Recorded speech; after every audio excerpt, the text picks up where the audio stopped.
How's it going, everyone? Today I'm going to be showing you how to change your brakes on your Porsche 996 911. This is actually going to be the last service I'm doing on my car personally. This week I'm trading it for a 997 Carrera 4S, which I'm really excited about. But it's bittersweet because I love this car. I've had it for about 2.5 years now, done every piece of work on it myself. But you know, I figured I want to start documenting my journey with these cars. This was my first car. I bought it at 16 years old. And now I'm 18 and upgrading to a 997. So I figured I should at least document my journey, or start, you know.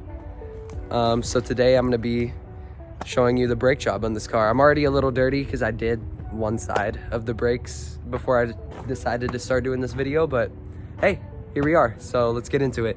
Closer for this part. Right here, there is a pin on this cotter pin on this little, well, I guess other pin that goes through the caliper. I don't know why my gimbal just turned off. I'm sorry about that. There's this cotter pin that goes through this pin that holds the pads in. So you just take some pliers and just pull that out. I'm gonna do that real quickly. So you literally just pull that straight out. That's all there is to that. So set that cotter pin aside. And to get this pin out, what I did is I just took a small Phillips head screwdriver right here and just a normal household hammer. Just put the Phillips right here and just tap away. Just tap that pin right out. It doesn't take much force, just many taps, many light taps. Get that out. Just take your time with it. This pin will push out on you, so you have to kind of push in on the screwdriver as you tap that last little bit out, and that comes right out. That's all it is. Fairly simple. And then you just have this clip right here, but it's kind of held in by your pad wear sensors. It's one wire, but there's a pad wear sensor in each pad, so just gotta take those out with your they're pretty in there, so you kind of need pliers for it. But you just, oh, that one broke. Okay. Just pull those right out. Well, on the other side they pulled out, but this side it just broke on me, which is fine.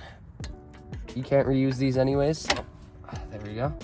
Pull it the rest of the way out, and then you can just pull it out of this little area on this clip, or whatever you want to call it, and then just pull it out of the other pad, set that aside. And then to get the pads out, there's 2 pistons on each side. All I do is take a screwdriver, put it through here, and you just pry against these pistons just like this with a good amount of force. Should loosen up that pad enough after a couple times where it'll just slide right out.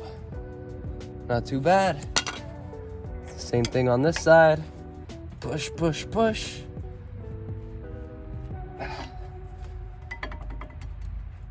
Maybe one more time. There we go. Slides right out. All right. Taking the caliper off. Here we go. So the bolts that you need to take off are right back here. They're this real big Allen, and then this one right here, and it just nicely comes off. It's actually a bit small, but this is the biggest Allen bit I have. I'm using a 3/8 Allen. Works for me. It worked for the other side, so I'm not complaining. I know it's probably one size too small for this, but it works. So hey, there we go. What's your number? Real nice. Very easy. This one. Ooh, that one's tight.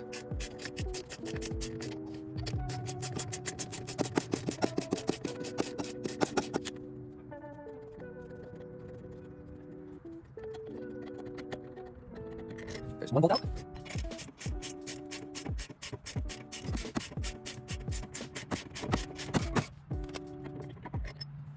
And then the caliper just slides very nicely out of the way. Slide that off. We're just gonna let it hang right there. I know it's not ideal, but I don't have any chicken wire or anything for it to hang it on. And then next we just gotta take the rotor off.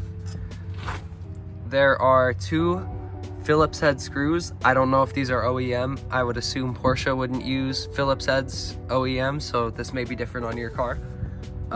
If you're following along with me, if not, just enjoy the show. I'm a little bit janky over here with the tools at my disposal, so you may laugh at some of the methods I use in this video, but I just have a Phillips head screwdriver, and to avoid stripping these out because they were very tight on the other side, I'm using a hammer to knock it in there real good, and also knock loose any corrosion that may be present in there. It helps quite a bit.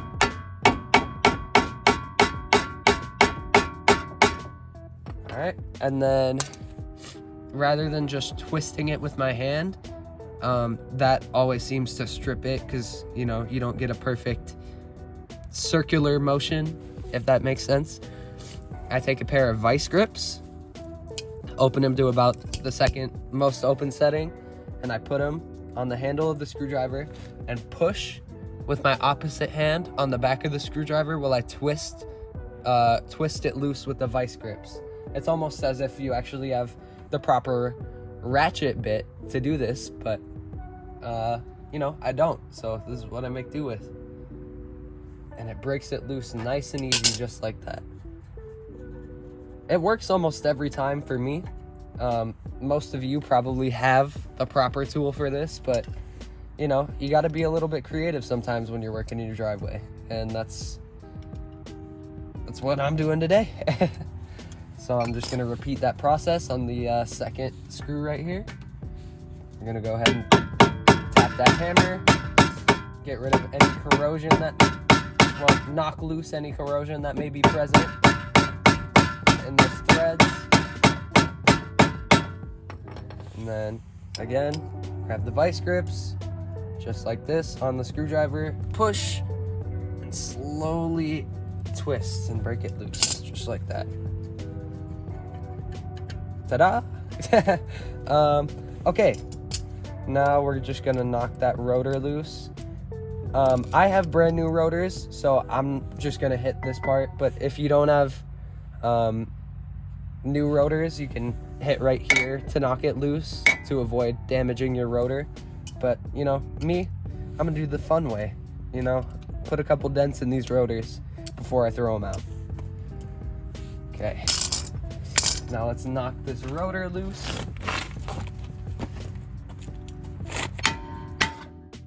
Just like that. There we go, farewell. Open up your vice grips all the way, and then you're gonna place your cardboard on the side that you don't want scratched. I'm just gonna tear this down a little bit so we have more room to play with here. And then you just put that on there, just like that, and slowly press that piston down. You wanna do it slowly, because even with how I just sped up a little bit right there, you could watch this piston rise. So the slower you do it, the less you have to go back and forth and repress down these pistons. So very slowly and consistently press them down back into there. Oh, man, I went way too fast. I'm not in there. It's all good. Just gotta come back over here and go slower.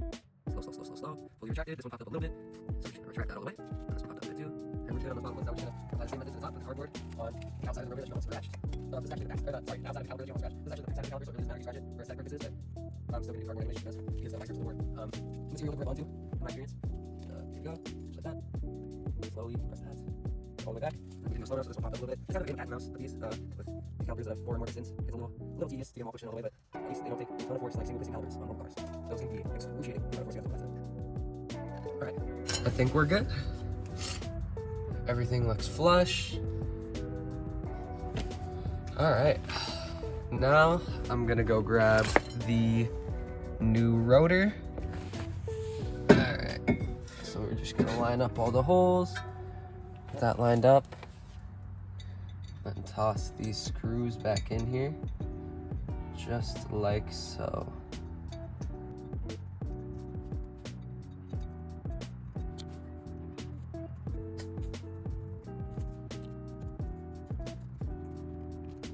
There we go. You don't have to tighten those tight whatsoever, just the bare minimum to hold it there. And now we just throw that caliper back into place just by threading those bolts in and snugging it up. Toss this right over. Just like that.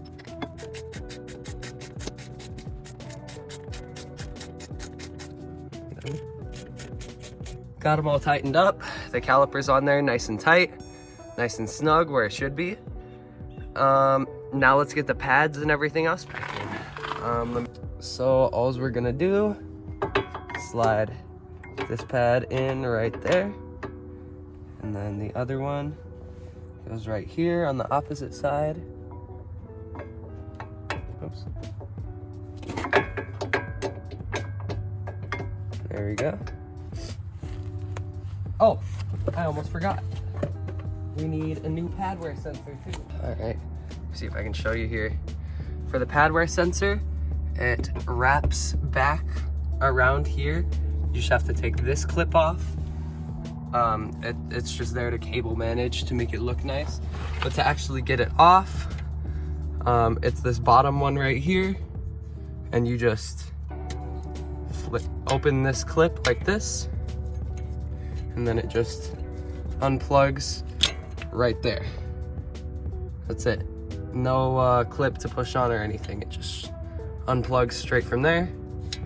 And then there is this clip right back here that you have to undo to get it out. Just back here. Plugs in like so, just like that. Sorry for the shakier, lower quality footage now. The gimbal kept dying. I forgot to charge it before the video, so we gotta go handheld for the remainder, unfortunately.